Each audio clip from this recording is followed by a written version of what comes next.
Et on a la chance, je pense que c'est une grande chance, hein, d'avoir Maha Djini avec nous. Je pense qu'elle appelle depuis Dakar, c'est ça?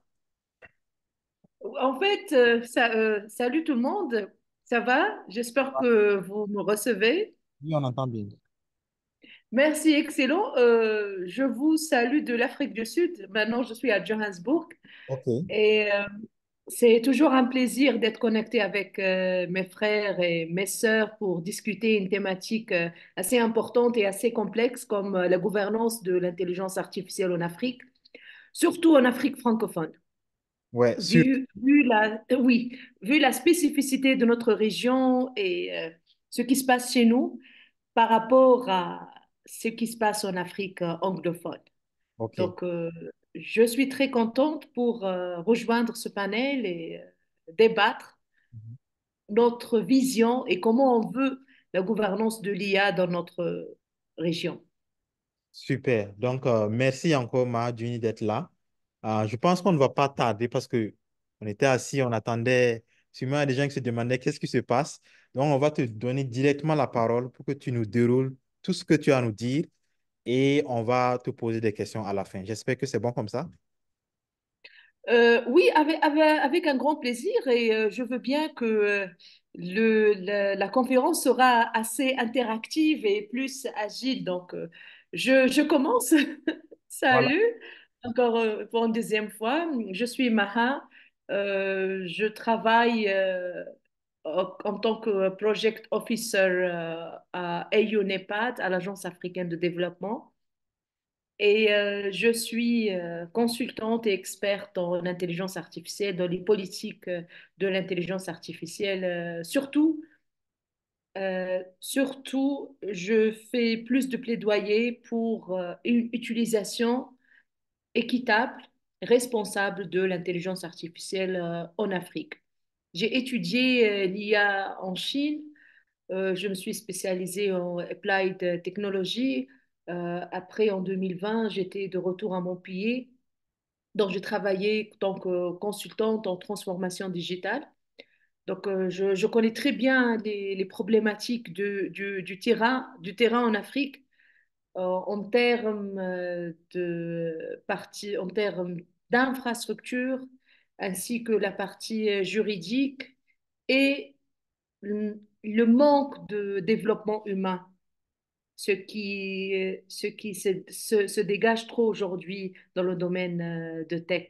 J'ai travaillé en Mauritanie dans le même domaine. J'ai fait de la consultation en transformation digitale. Après, j'ai fait le Sénégal. J'ai travaillé comme country researcher pour le programme de le Global Index for AI Responsible Use.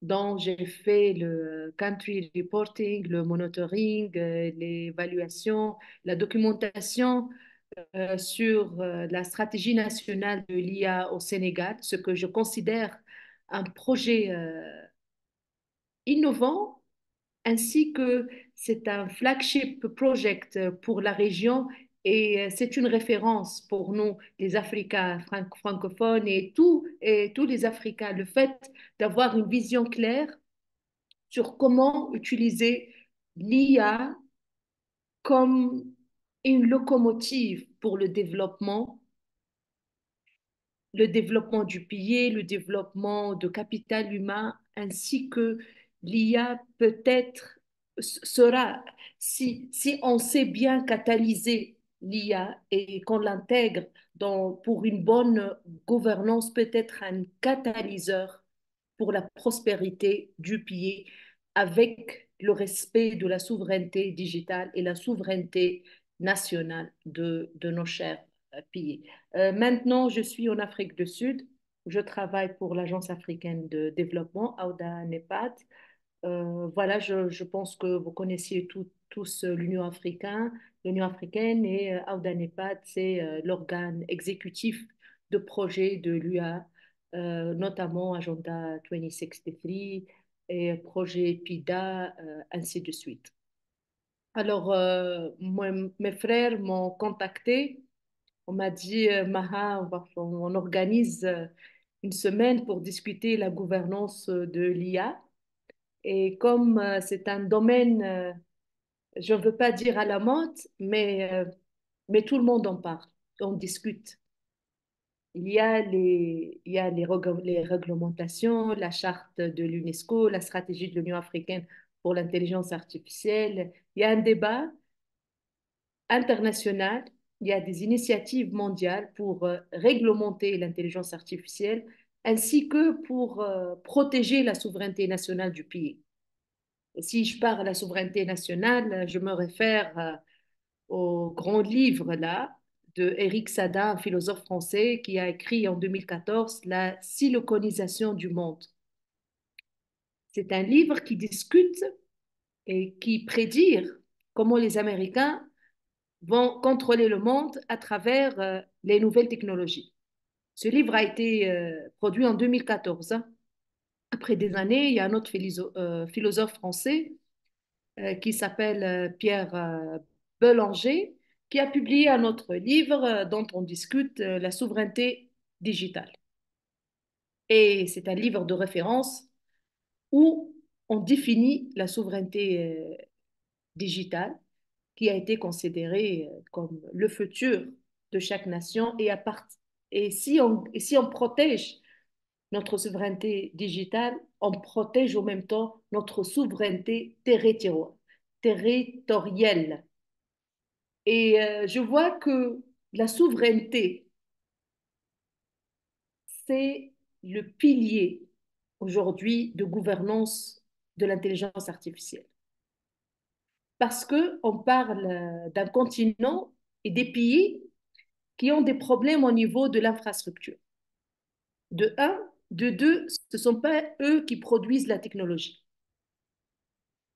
De trois, ils, nous avons des leaders et des gens au pouvoir qui ne comprennent pas vraiment, c'est-à-dire quoi, politique de technologie, c'est-à-dire quoi, protection de données, c'est-à-dire quoi, économie digitale, start-up et tout cela. Le monde avance et nous, on est toujours en train de essayer de sortir de nos problèmes, quoi. Alors, je ne sais pas qu'est-ce que je veux ajouter, mais malgré tout ce qui se passe, je suis très, très positive parce qu'en Tunisie, on a déjà élaboré la stratégie nationale de l'intelligence artificielle chez nous. Ça fait 2021.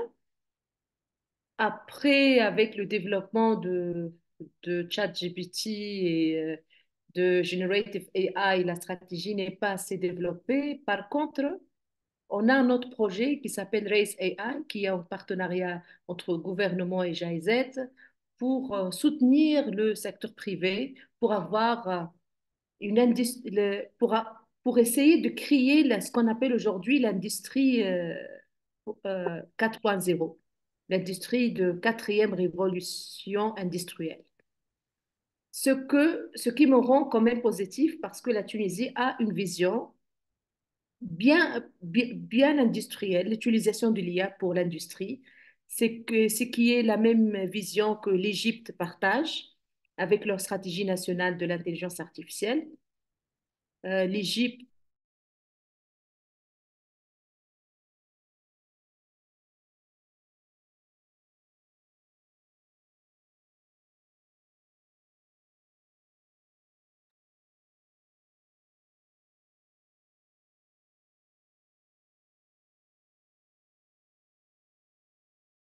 des Nations Unies, les ODD, en même temps, l'IA en faveur de l'industrie et l'économie. Euh, voilà les deux, bon, ce qui se passe en Afrique du Nord et en Afrique francophone. Les autres pays, Côte d'Ivoire, Bénin et le Cameroun, j'ai pas beaucoup d'idées et surtout, je sais très bien que le reste des pays francophones, à part Rwanda, qui quand même, ils avancent sur le côté de réglementation, l'intégration des femmes, euh, avoir le hub et centre d'excellence pour l'intelligence artificielle au niveau de l'Afrique. Ils ont quand même, ils avancent quand même en ça. Par contre, il y a quand même déficit entre nous et les pays anglophones. Si on parle d'investissement et avoir un AI écosystème, avoir toute une industrie pour la technologie, on se réfère à le Nigeria, on se réfère en Afrique du Sud, Kenya qui avance bien, mais nous, par rapport à ces pays-là, en termes d'investissement, en termes de facilitation, hein, on est un peu loin. Nous avons des bons exemples avec Dakar, avec Sénégal, avec le Maroc, qu'ils vont lancer cette année normalement en juin, et qu'ils vont lancer leur stratégie nationale de l'IA et qu'ils ont pu développer euh, une, une doctrine de réglementation sur le commerce en ligne, sur l'économie digitale qui est bien avancée et qu'ils avancent aussi sur ça, ce que j'espère. En Tunisie, il y a pas encore, on est quand même, on n'est pas vraiment avancé sur la partie de réglementation. Et d'après ce qu'on dit au pays, qu'ils vont commencer à faire des ateliers, des réunions pour voir comment ils peuvent développer des lois pour réglementer l'IA. Parce que l'intégration de l'IA suggère beaucoup de problèmes au niveau de la transparence des algorithmes, au niveau de gender-based violence, au niveau de design, de la conception des systèmes IA. Et en général, ces sociétés, au moment qu'ils vont faire, euh, qu'ils vont développer ces, ces robots ou bien ces systèmes, c'est pas tout le monde a une approche éthique et une approche responsable. Et je crois que c'est le rôle de l'État aujourd'hui de prendre les choses en main et de sensibiliser pour des approches éthiques aux développeurs au niveau de moment de développer. Voilà, c'est les grandes lignes que j'ai maintenant. Et je veux bien entendre de vous quels sont vos si et quelles sont les solutions pour accélérer l'intégration de l'IA parce que le monde ne va pas attendre les Africains pour que nous on prépare, on se prépare et on comprend. Les choses avancent. Nous sommes à l'ère de post-generative AI et il faut que les Africains prennent les choses en main, quoi. This is our time. C'est le moment ou jamais. Voilà, merci.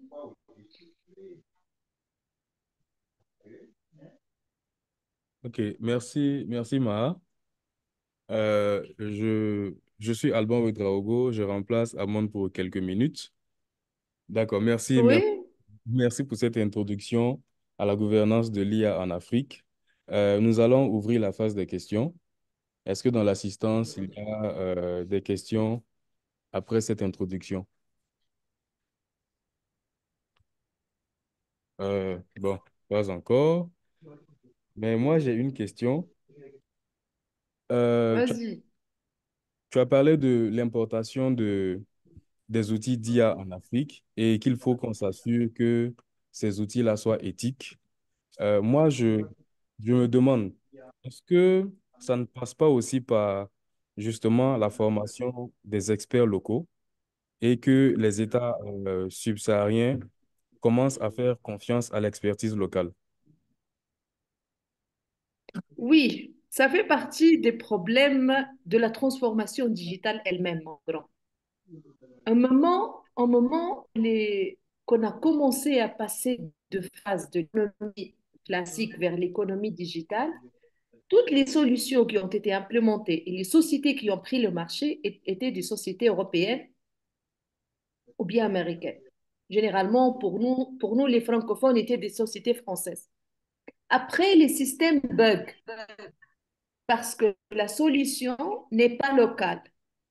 Le software est local. Ceux qui travaillent sur ça, des locaux. Ou bien, entre autres, c'était de locaux, mais travaillent sous sous le umbrella des, des internationaux ou bien des experts. Pourquoi? Parce que on a cette mentalité de ne pas faire confiance aux experts locaux. Pour nous, malheureusement, par exemple, pour nous, en termes de sciences et technologies, on fait confiance juste à l'extérieur. On fait pas, et la preuve qu'on a, les étudiants qui partent étudier à l'étranger sont toujours ceux qui font de STEM, de sciences et technologies. Bon, après, à notre retour, on va travailler, mais même sur le marché, parce que moi je travaillais dans ce domaine, j'étais moins payée que les Blancs. J'étais toujours moins payée. Et pourtant, on fait le même travail. Une société locale, elle est moins considérée pour les appels d'offres qu'une société internationale, qu'une société française. Ça fait partie des inégalités dans le marché de travail de la technologie. Alors, je crois, si on veut parler de souveraineté et d'une IA équitable en faveur de l'Afrique et en faveur des intérêts de l'Afrique, il faut que ça soit dirigé et développé par des mains africaines.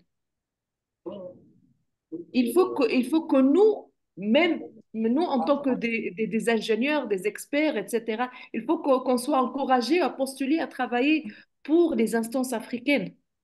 Je connais plusieurs aujourd'hui qui ne postulent pas parce qu'ils vont me dire non, à la fin, on sera moins payé.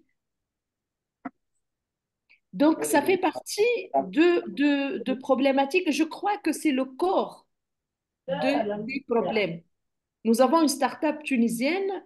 Bon, je vais me rappeler son nom. En tout cas, ils ont beaucoup bossé au pays. Après, ils sont partis vers Oman, vers les pays de Golfe.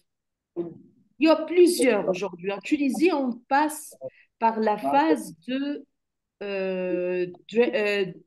drain brain, le fait, la fuite des cerveaux. Et la simple raison, c'est le paiement. Tu leur poses la question, pourquoi vous quittez? On n'est pas bien payé.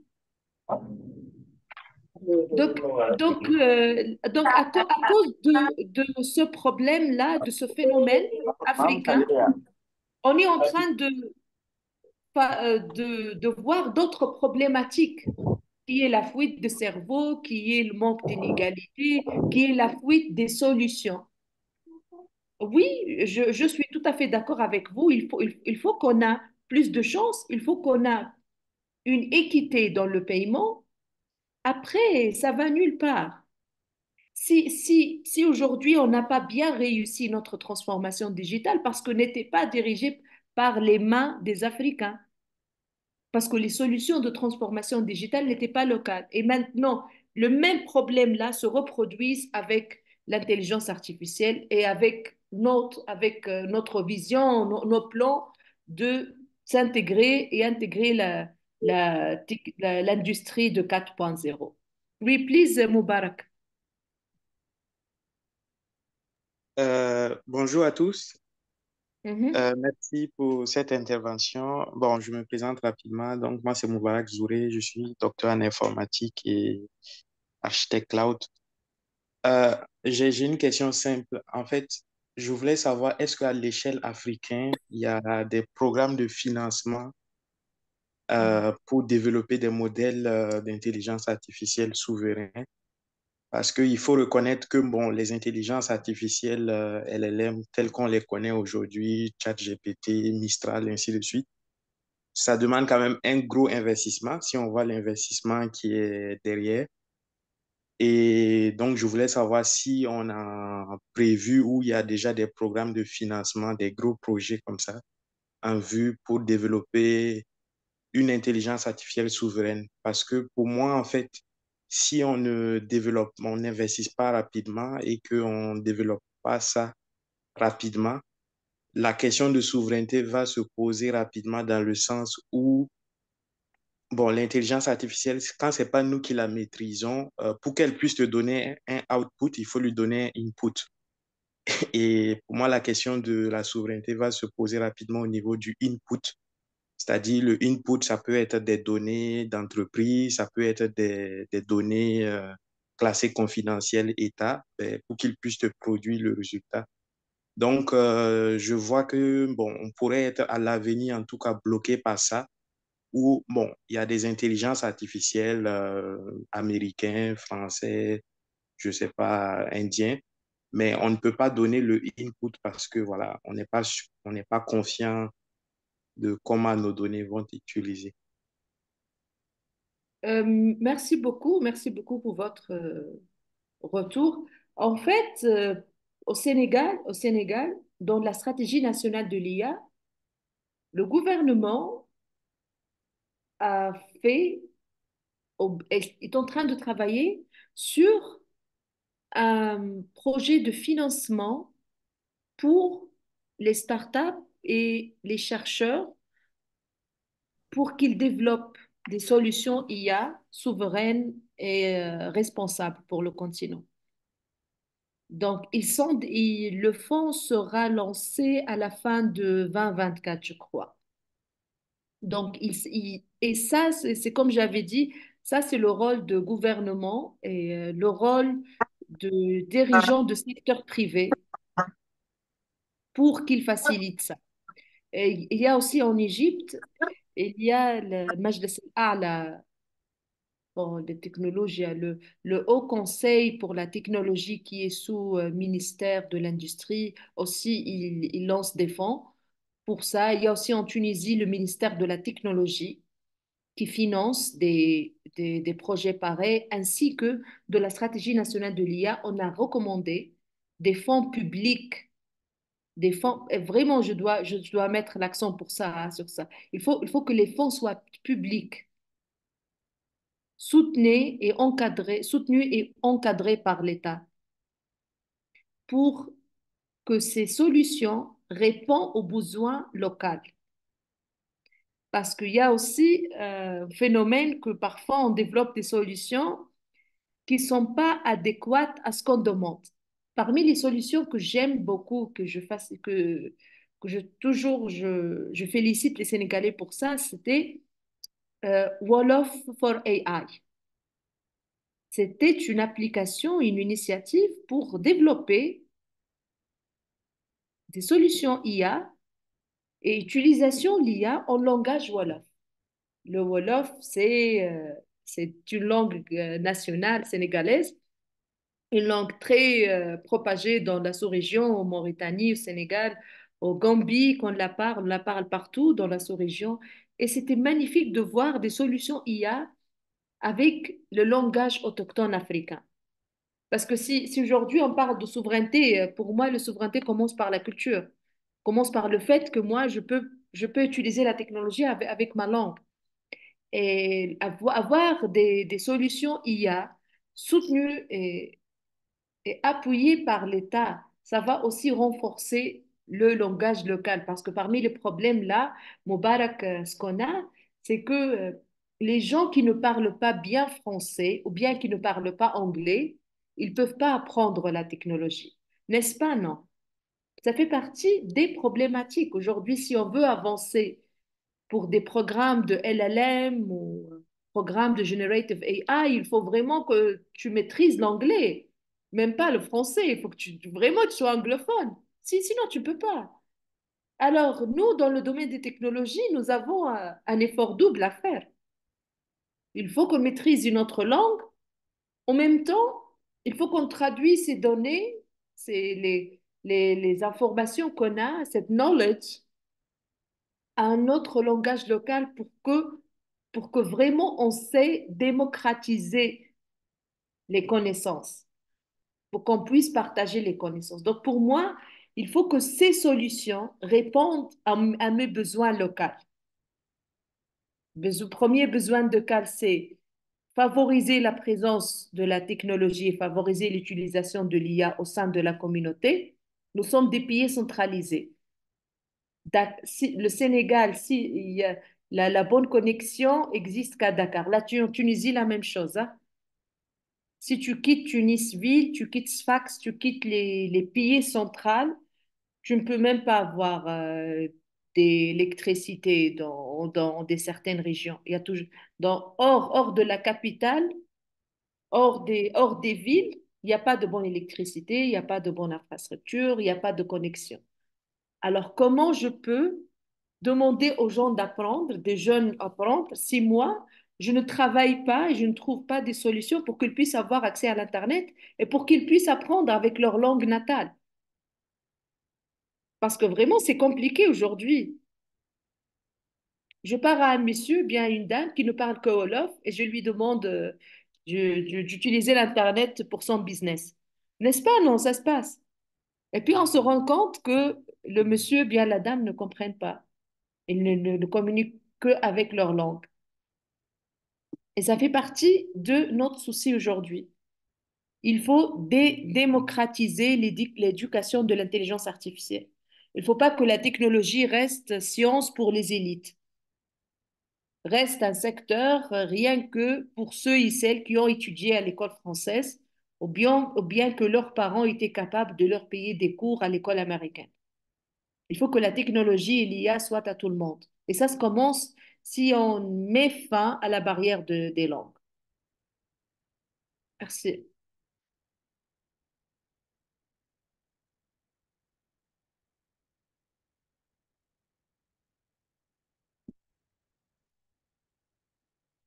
Allô? Oui, allô, Ma? Oui, Mhm. merci pour tes réponses. J'ai également une autre question. Si les gouvernants commencent à faire confiance à l'expertise locale et qu'on cesse d'importer des outils d'IA, mais il y a quand même un autre souci, l'infrastructure technologique. La plupart des pays, Mhm. est-ce on doit faire nos traitements IA dans le cloud ou bien est-ce qu'il faut déjà même asseoir une infrastructure locale pour pouvoir lancer des traitements d'IA? Bon, c'est une question excellente en tout cas. Là, on a toujours débattre cette thématique-là des quel genre de solution est-ce qu'on va utiliser cloud system est-ce que non? Oui, en fait, c'est une question importante. Mais moi, bon, ce qui compte pour moi, euh, c'est pas vraiment une solution cloud ou bien non. Après, ça dépend des experts. Ça dépend des gens, comment ils veulent. Si ils vont faire expertise, s'ils préfèrent utiliser le cloud system, sinon, ça dépend d'eux. Ce qui compte pour moi, c'est toujours la vision. Comment nous, on veut. C'est ce qui compte pour moi. Si on veut et on est clair avec cloud, c'est bien. Si ça nous arrange, c'est excellent. Sinon, j'ai pas de souci. Mon souci, c'est l'ignorance. Parce que, je te jure, ce débat-là et ce qu'on discute là maintenant, ça reste limité, c'est entre ceux qui l'ont étudié, entre des techniciens. Alors que le débat de la souveraineté digitale devrait être entre politiciens, entre des docteurs, entre des juristes, des philosophes, des artistes, doit être un débat inclusif, diversifié, parce qu'on parle de gouvernance. C'est ça ma vision. Je ne sais pas ce que tu es d'accord avec ça ou pas, mais pour moi aujourd'hui, c'est la vision. C'est la vision qui compte. Et je me rappelle toujours de John Kennedy. Il disait que in people without vision, they cherish. Un peuple sans vision se perd. Il faut qu'on ait une vision sur ça. Et chaque décision qu'on va la prendre, on l'assume et on sait où est-ce qu'on va aller. Et comme je te dis, ça dépend des pays. Il y a des pays où ils ont de data centers, où ils ont la capacité de garder leurs données. Et il y a d'autres qui l'ont pas, qui préfèrent passer vers le cloud. Pour eux, ça sera moins cher, ça sera moins complexe. Ça dépend. Ça dépend du pays. L'essentiel pour moi, c'est qu'ils prennent la décision et ils savent où est-ce qu'on va partir avec ça. Je ne sais pas ce que tu es d'accord avec moi ou pas sur ce côté-là. Oui, je suis assez d'accord. Je suis assez d'accord. Je pense que la plupart des pays africains, jusqu'à présent, n'ont pas encore mis leurs données dans le cloud parce que justement, ils craignent des embargos politiques, des représailles. Si aujourd'hui on n'est plus d'accord avec vous, on vous coupe l'accès à vos données qui sont dans le cloud. Donc, c'est toutes ces problématiques-là qui font qu'aujourd'hui, le cloud n'est pas encore massivement adopté par les États. Mais est-ce que ce n'est pas justifié? En fait, regarde, parce que même les data centers, est-ce que les data centers qu'on a aujourd'hui, c'est construit par les Africains et l'idée par nous? Ça, c'est une autre question qu'on se pose aujourd'hui, hein, avant qu'on passe au cloud. Parce que parmi les problèmes qu'on parle aujourd'hui, c'est la souveraineté des données en Afrique. Je te donne l'exemple, la Tunisie. Toutes les sociétés qu'on a au pays mettent leurs données dans des serveurs et des systèmes en France. Et si tu leur demandes pourquoi, tu dis non, tu sais, tu as des problèmes. Ben, je ne sais pas, moi, quel problème ils ont, mais ils sont tous là-bas. Et pour moi, la gouvernance et les données, ce sont pas la gouvernance de l'État qui compte. Le privé aussi. Le privé, n'importe quelle société, ils ont toujours une autre adresse quelque part. Si nous, on connaît pas les data et on connaît pas ce qu'on a dans le secteur privé, là, ils sont foutus aussi, hein. Et ça fait partie du problème. D'accord. Ça fait partie du problème. Bah oui, on connaît pas comme... Mais surtout le secteur privé, surtout le privé. Je te rends compte que même maintenant, si on parle de réglementation, ceux qui bloquent et ceux qui... je ne veux pas dire bloquent, c'est ce que... Je ne sais pas ce que c'est correct d'utiliser le terme, mais ceux qui vont pas vraiment avec, c'est le privé. Le privé. Parce que pour eux, le fait de parler de réglementation, on dirait qu'on est en train de limiter leur travail en technologie. Je comprends. Ouais. Mhm.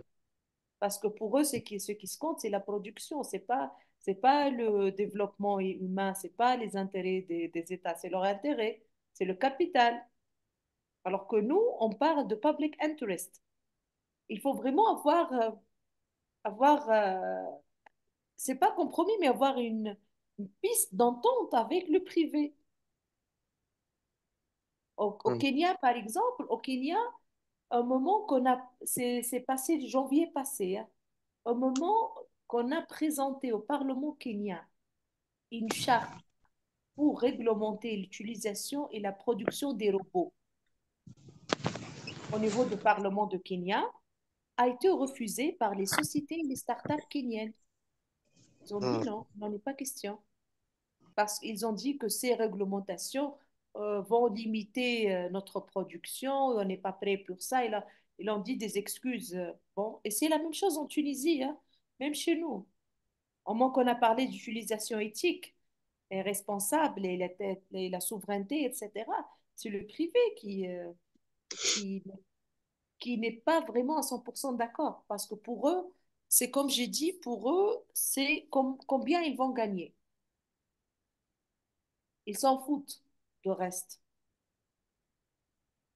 Alors, ce que je vois aujourd'hui, c'est que entre nous, on doit régler ces problématiques avant qu'on passe à discuter avec les fournisseurs internationaux. Il faut voir avec nos locaux, nos gens là, on s'assoit avec eux, on leur explique ce qui se passe et ils doivent comprendre qu'il s'agit de gouvernance, que tôt ou tard, l'IA va rentrer dans notre gouvernance. Et si on va réussir, ça va impacter tout le monde. Si ça ne va pas marcher and we will fail, ça va aussi impacter tout le monde. C'est ça. Merci. Oui, vas-y, Armand et Euh, Moubarak. oui, il y a d'abord Moubarak avant Armand. Ok, allez-y. Mhm. En fait, je ne sais pas si l'échange, c'est interactif. On peut donner des contributions. Oui, bien Bien sûr. sûr. Ok, d'accord. En fait, bon, pour avoir travaillé avec des fournisseurs tels que AWS sur ces questions de souveraineté, en fait, je veux dire, c'est normal en fait, cette réticence. Maintenant, il faut poser le problème de cette façon. Premièrement, comme vous l'avez dit, le cloud, c'est le coût de l'histoire. Voilà. C'est-à-dire que des ressources on t'offre en fait, des ressources informatiques qu'on t'offre en tant que commodité. Donc, comme tu reçois l'électricité chez toi, tu ne sais pas comment c'est fabriqué, tu le consommes, tu payes une facture, ainsi de suite. Et donc, c'est le coût de l'histoire. Et après, ce qui a paniqué tout le monde, c'est le Cloud Act et Patriot Act des États-Unis. Et je veux dire que c'est même pas seulement l'Afrique, même en Europe, voilà, beaucoup d'entreprises se posent la question, est-ce qu'on met nos données dans un cloud américain, que ce soit des structures étatiques ou des structures privées? Et en fait, la question, bon, au début, il y avait une réticence ferme, mais de ce que moi je vois, en tout cas sur le terrain, c'est ici en Europe, hein, parce que je travaille principalement ici pour le moment, c'est que c'est en train de tomber au fur et à mesure. Voilà. C'est en train de tomber au fur et à mesure. Même des structures gouvernementales dans le nucléaire, dans des domaines sensibles comme le nucléaire, considèrent aujourd'hui l'utilisation du cloud. Voilà. Pourquoi? Parce que c'est une question de compétitivité d'entreprise. Aujourd'hui, on parle de bon, concurrence à l'échelle mondiale, on dit ouverture des marchés, de libéralisme, et ainsi de suite. Donc, si toi, tu te mets des freins, par exemple, moi, je suis une entreprise suédoise, je me mets des freins pour aller dans le cloud, alors que j'ai un compétiteur américain, ben, lui qui ne se met pas des freins et je sais qu'il va optimiser ses coûts, voilà, je prends beaucoup de retard par rapport à lui, en fait, dans la compétition. Et donc, ça fait que ben, les entreprises aujourd'hui font ce qu'on appelle une analyse de risque, il y a des mesures pour contrer ça. Voilà, si tu chiffres tes données, ainsi de suite. Voilà, tu peux réduire le risque, tu ne vas pas l'éliminer. Et puis, le risque résiduel, les entreprises acceptent, voilà, peut-être même si on chiffre les données, parce que ce qu'il faut savoir, c'est que dans le cloud, oui, l'État américain, à travers le Cloud Act, peut activer le fait que, voilà, il demande à l'entreprise qui héberge tes données de lui fournir les données. Mais par contre, le fournisseur cloud n'est pas obligé de déchiffrer les données. Donc, si les données sont chiffrées, à moins qu'ils aient un ordinateur quantique pour déchiffrer, bon, ça, on ne peut pas prouver. Voilà. Donc, en fait, c'est pour dire que la question, mais c'est bien qu'on se pose cette question en Afrique, je suis d'accord. C'est pas dit il faut rejeter, en fait. Mais c'est bien qu'on se pose parce que ça va nous permettre, un, de trouver les mesures de mitigation possibles et deux, de se rendre compte qu'on a besoin aussi de développer notre cloud souverain. Parce que de façon générale, même en dehors du cloud en Afrique, il y a un problème d'infrastructure en fait. Si vous prenez dans tous les domaines, le principal problème, c'est l'infrastructure. Voilà, bon, je vais m'arrêter par là. C'est la contribution que je voulais apporter de mon point de vue. Non, c'est bien, c'est bien. Merci beaucoup. Ok, Merci beaucoup. merci, merci Moubarak. Armand également avait levé la main. Vas-y, Armand. Ok, oui, bonjour à tous. Merci en fait pour ce partage d'expérience qui est important. Moi, je vais intervenir sur deux volets. Premier volet, c'est par rapport à Mara elle-même, en fait, son parcours, en fait, puisque la plupart des gens qui se spécialisent en fait dans ce domaine ont tendance à se vendre à l'extérieur, à ne pas travailler pour le continent. Elle a fait le choix de revenir sur le continent contribuer à améliorer en fait, à rendre en fait l'écosystème plus dynamique. Hein. Et on voit de par son parcours qu'elle a travaillé dans différents pays africains, ce qui a enrichi son expérience. Comment elle peut nous inspirer en fait à suivre la même voie et qu'elle a été, qui l'a guidée dans ce choix et ce qui l'a permis en fait elle d'obtenir en fait les rôles qu'elle a occupés en fait pour nous inspirer et spécifiquement inspirer d'autres femmes à faire pareil. Euh, Après, euh, je me suis demandé, vous avez parlé par votre parcours, vous dites que quand vous avez travaillé pour des institutions en Occident, vous avez vu que vous étiez tout de même brimé en tant que travailleur africain, arabe, par rapport à ceux qui sont ou femmes. Mais est-ce que, par votre expérience, est-ce que ça ne vient pas en partie de votre perception de comment vous voyez les choses? Parce que de moi, mon expérience, en fait, j'ai vu que très souvent, la manière dont tu veux que tu sois valorisé passe d'abord par comment toi tu es perçu, comment tu perçois les autres dans ton environnement de travail et comment tu te valorises en fait. Donc, si tu as un certain degré de confiance de de tes compétences, de tes capacités, en fait, cela devra impacter en fait la manière dont tu es perçu, donc favoriser ton intégration et même faire mieux que ceux qui sont déjà établis dans ton domaine d'activité. Euh, le deuxième point, partage d'expérience. Euh, Vous avez interpellé sur le fait que l'IA, c'est c'est un problème de connaissance à la base.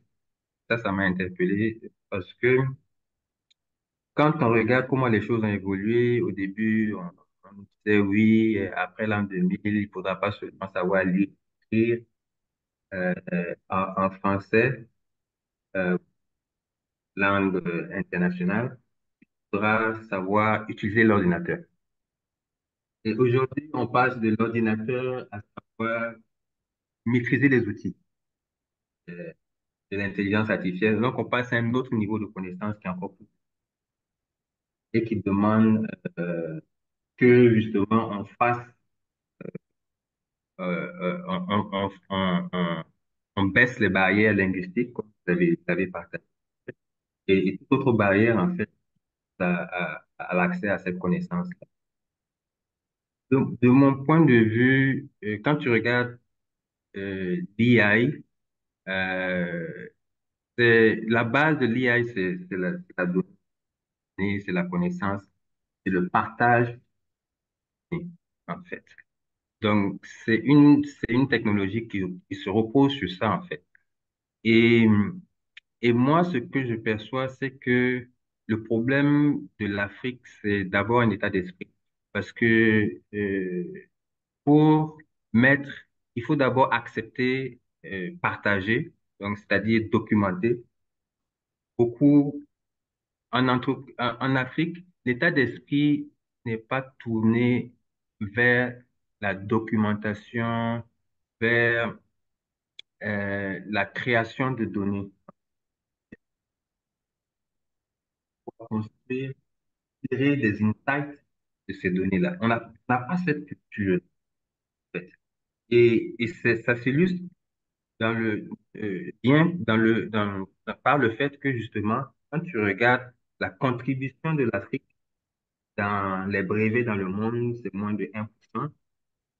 Par rapport à d'autres cultures, d'autres environnements comme les Asiatiques, bien les Américains, on partage beaucoup. Et si vous regardez les outils qu'on utilise, et qu'ils partagent, que nous, on se contente d'utiliser utiliser sans participer, en fait, à la construction de cet écosystème. Que dans la technologie, et ce qu'on appelle l'effet spillover, je construis, je m'appuie sur ce que tu as construit, je partage et on avance. Nous, et je crois que vous avez fait le cas de cela, nous, on a tendance à vouloir utiliser et puis gagner de l'argent sans vouloir contribuer, alors que celui qui donne est toujours au-dessus. La main qui donne est toujours au-dessus de la main qui reçoit. Donc, moi, de la manière dont je perçois les choses, c'est d'abord même un état d'esprit qu'il faut changer, et c'est à tous les niveaux.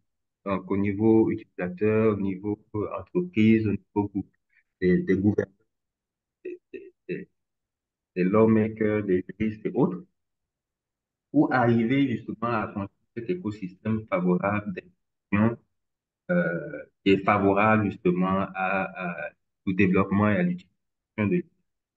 Comme vous avez eu, ayant travaillé sur les politiques, je voudrais avoir votre avis, votre réaction à ce.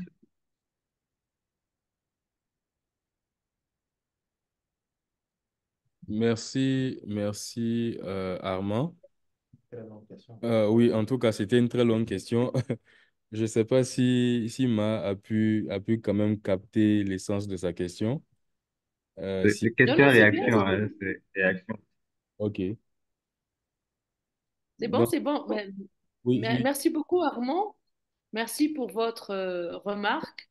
En fait, ce qui se passe aujourd'hui au continent, surtout dans le milieu professionnel, c'est pas par rapport à nous, comment on voit les choses. C'est un héritage de colonisation, ce sont des ségrégations qui existent déjà depuis. C'est systématisé, c'est dans le système. Et je te donne un autre exemple. Par exemple, moi, comme tu as dit, je suis arabe, musulmane, africaine. Si moi, je vais postuler pour un visa Schengen, mon dossier va vraiment traîner, hein. C'est pas parce que, parce que j'ai fait des problèmes au pays Schengen, mais c'est à la base de ma nationalité, c'est à base de mon genre, de ma couleur, de tout cela. C'est le système. Ce sont des ségrégations systématisées. Alors, et comme on fait le design thinking, alors il faut vraiment entrer dans le socle et les ABC, les piliers de ce système pour le rénover, pour le rendre plus équitable.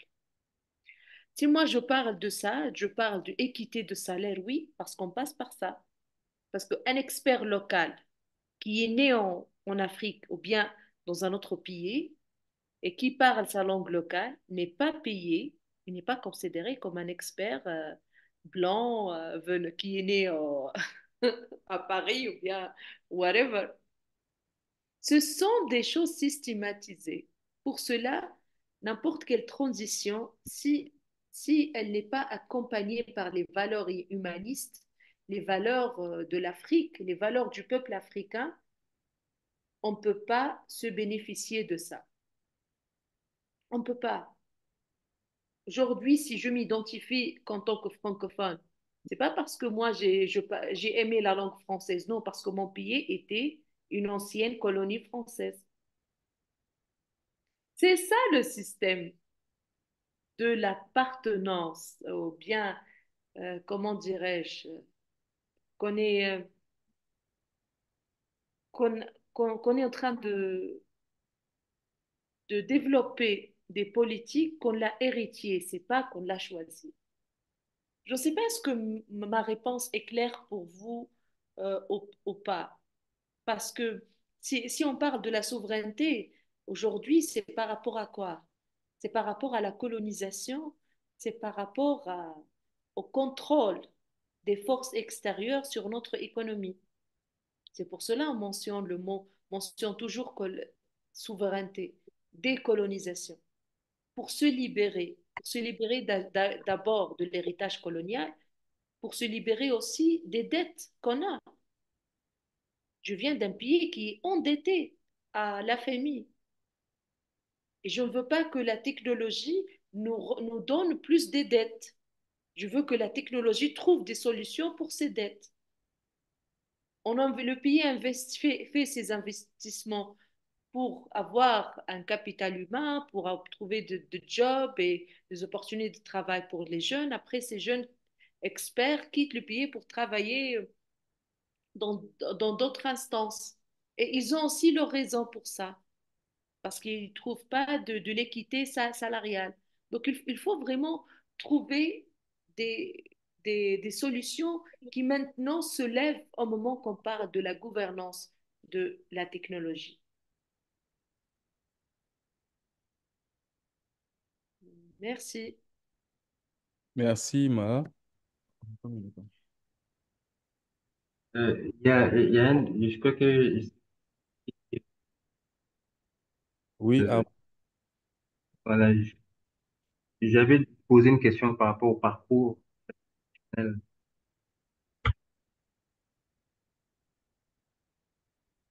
Oui, en fait, mes chers, j'ai partagé avec vous le lien de Energize Africa. C'est un programme lancé par l'Agence africaine de développement pour financer et soutenir la jeunesse africaine, hein.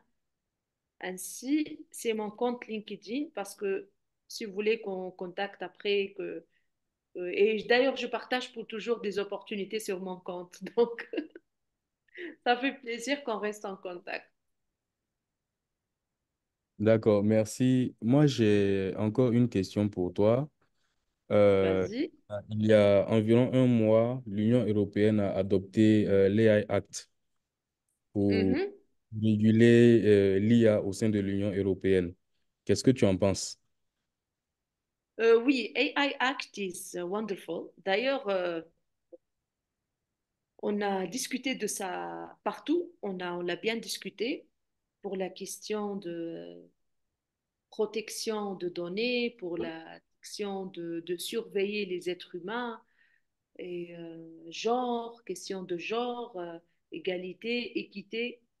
C'est magnifique, vraiment. Je les félicite pour ça. Bon, qu'est-ce qu'on pense? Ce que je pense peut-être pour la question des migrations, parce que parmi les critiques qu'on a données, c'est ça, c'est par rapport à la migration.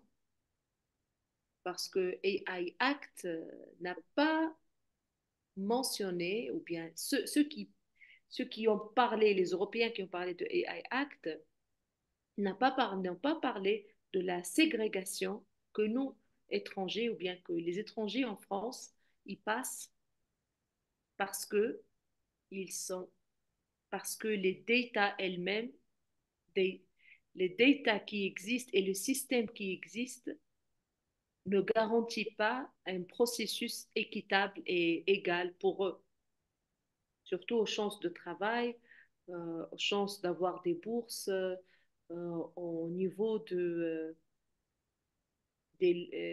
lois et de juridiction, si on dit ça en français. Donc,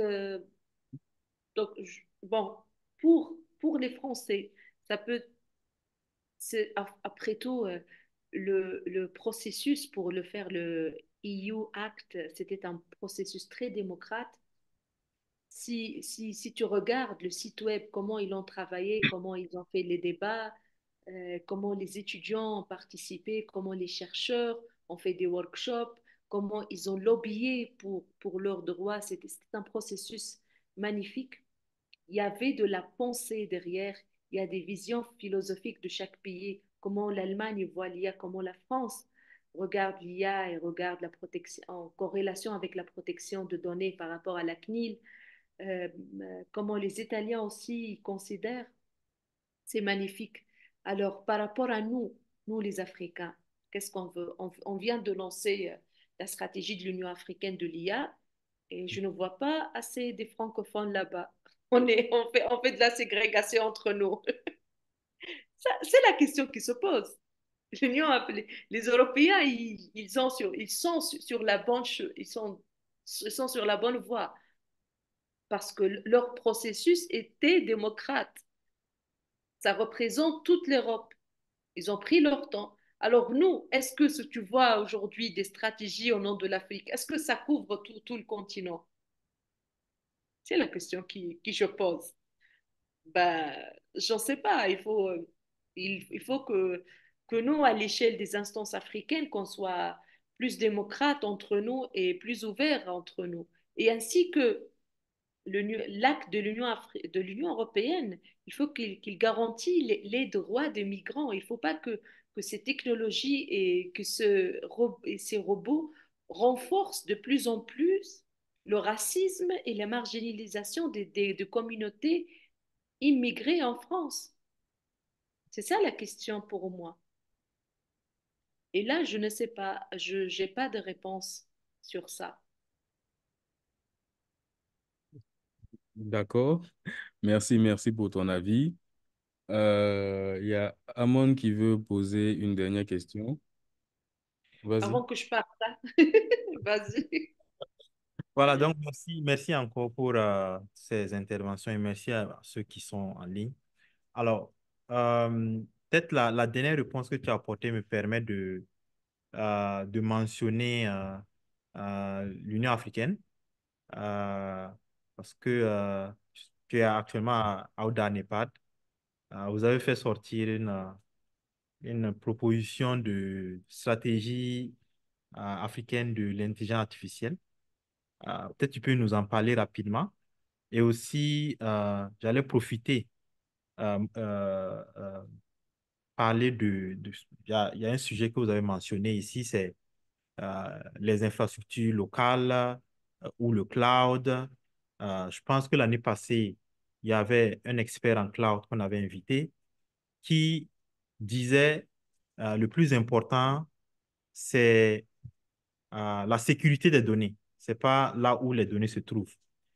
Et comme je pense Alban l'a mentionné, s'il y a un souci avec un État, qu'on soit capable de, voilà, bon, qu'on ne nous coupe pas juste parce que, voilà, on n'est pas d'accord. Et c'est même pas une question d'État.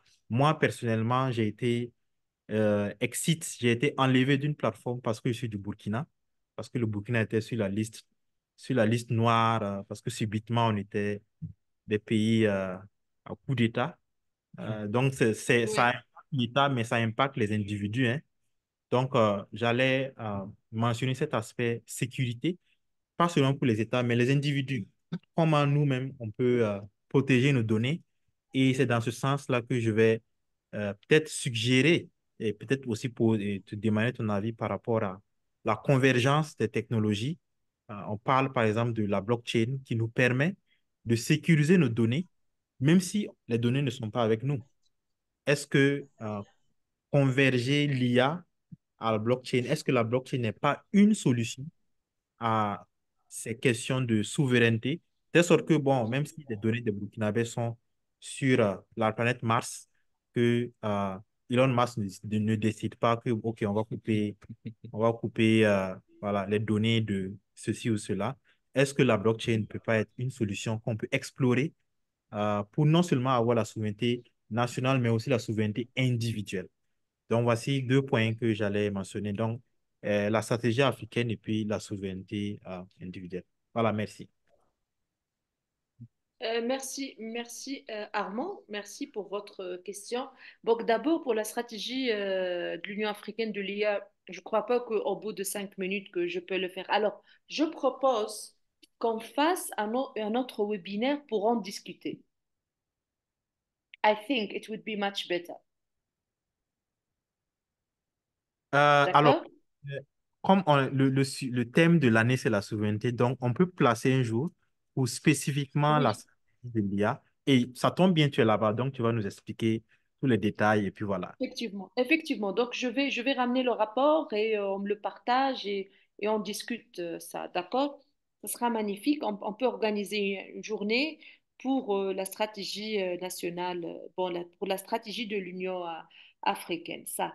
En ce qui concerne la souveraineté de données, je partage vraiment l'avis. C'est la sécurité de données et la souveraineté, c'est comme tu l'as dit, la souveraineté, c'est ma capacité de contrôler.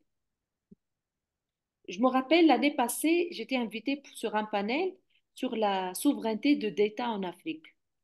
Et il y avait une experte de Kenya, qui s'appelle Dr. Angela Ndaka. Elle a dit une chose très, très objectif. Elle a dit, la souveraineté digitale, c'est par rapport au sur quel niveau les pays africains et les individus ont contrôle sur leurs données et sur la technologie. Quelles sont les limites de notre aptitude pour contrôler, notre pouvoir de contrôler? Et ce que tu as dit est correct. On t'a enlevé parce que tu es burkinabé. En Chine, on a enlevé et on a refusé des opérations financières parce que ceux qui l'ont fait, ils étaient du Yémen, ils étaient de Syrie. Pour eux, ce sont des pays sous la guerre. Donc, on a peur que cet argent ou bien ces gens-là vont financer les groupes terroristes. Donc, on n'a pas, il y a des sociétés dirigées par des Arabes et, et on a bloqué leur financement et leur business. Et c'était ça, ils n'étaient pas enlevés des plateformes, mais ils n'ont pas pu faire des opérations financières en ligne. On a arrêté leur solution FinTech. Alors maintenant, tu dis, est-ce que on est, quelles sont les limites de notre pouvoir? Je reviens à ce que j'ai dit au début. C'est par rapport au système. C'est la c'est par rapport au système qui a fait qu'on garde toujours de cette ségrégation, que le racisme et la ségrégation raciale et sociale se développent et se continuent avec cette émergence vers le monde, vers la gouvernance virtuelle, vers l'échange virtuel. On a dit que la transformation digitale va faciliter notre vie, l'économie digitale va faciliter notre vie, les clouding systems, etc., vont rendre la vie plus facile, alors que ce n'est pas vrai. On est en train de voir les mêmes ségrégations qu'on le voit dans notre vie normale, dans notre offline life. Donc, c'est ce qui se passe. Je reviens à un statement d'un philosophe allemand qui disait la technologie, c'est l'autre. La technologie, c'est nous, en fait. C'est ça la leçon aujourd'hui. Et moi, je vois, si on trouve des solutions dans notre vie actuelle, ceci va se refléter sur l'Internet. Et la preuve, ce qu'on voit avec ce qui se passe avec nous en tant que peuple africain et arabe et peuple de Global South. Ce qui se passe avec nous dans la vie, ça se reflète dans le narratif qu'on le voit en ligne, dans les politiques et les décisions qu'on le voit en ligne, dans notre image qui est présente en ligne.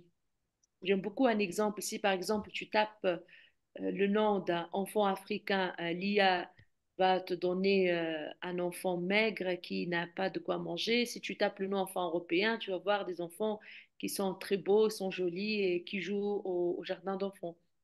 Je suis une arabe, si tu tapes le mot d'une femme arabe, on va te donner une image d'une femme soumise qui cache son visage et tout, qui attend son mari. Alors qu'en réalité, je suis experte en intelligence artificielle. Donc, c'est ça. C'est ça ce qui se passe.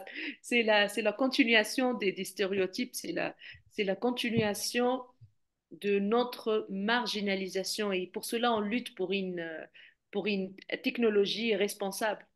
Parce on veut gouverner et on veut faire partie de la gouvernance de l'IA d'une face. Et on veut être bien. En fait, c'est notre droit, quoi, d'être respecté. Nos parents et nos ancêtres ont lutté pour notre souveraineté et notre liberté. Pourquoi nous, on se trouve d'une manière ou d'autre euh, sous un système qui nous marginalise et nous sous-estime. Donc, il faut qu'on lutte pour notre contrôle sur les données ainsi que pour notre participation digne dans ce qu'on appelle aujourd'hui la gouvernance de l'intelligence artificielle. Une participation qu'on mérite, que nos parents et nos ancêtres l'ont voulu pour nous. au moment qu'ils ont lutté contre la colonisation. Ils ont fait ça pour les futures générations. Et nous, on doit continuer ça. On doit continuer à lutter pour notre souveraineté digitale et pour décoloniser la technologie elle-même. Et voilà. Merci. Bon, je te laisse continuer. Ok, donc merci Maha pour ces derniers mots. Je pense qu'on va te laisser, parce que je pense il doit être 14 heures chez toi, on va te laisser aller te reposer un peu. Et nous aussi, on aura une pause. Mais je garde à l'esprit, je pense que vous êtes témoin, je garde à l'esprit il y aura une conférence sur la stratégie IA de l'Afrique. On ne sait pas quand. Oui, s'il vous plaît. Voilà, donc elle a confirmé. Donc, et c'est enregistré. Donc, Certainement, bien sûr. Bien sûr, vous devez le faire. On doit le faire. voilà, et puis on va te recontacter pour ça. Merci encore et, Je t'en prie. on reste en contact pour la suite. Merci beaucoup. Merci. Bonne, Merci, mes chers. bye bye. Bye.